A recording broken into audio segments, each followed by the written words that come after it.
Donnez les coordonnées de chaque point du repère suivant.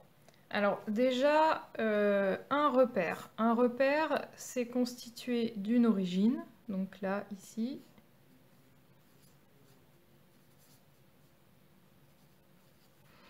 de deux demi-droites graduées qui ont la même origine.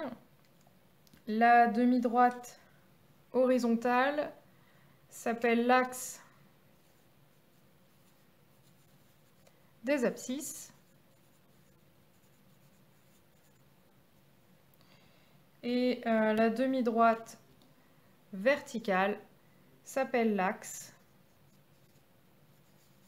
des ordonnées.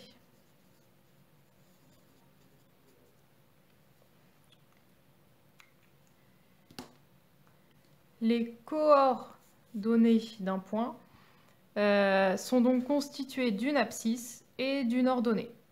Donc pour le point A qui est situé ici, on va donner ses coordonnées entre parenthèses, séparées d'un point virgule. On commence toujours par l'abscisse. Si vous voulez un point de repère, c'est dans l'ordre alphabétique. A, O, donc A est avant. On commence par l'abscisse. Donc ici, l'abscisse, c'est 8. Et l'ordonnée du point A, 7. Pour le point B,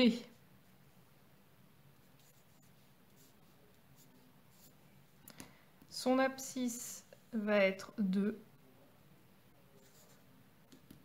et son ordonnée 6. Le point C.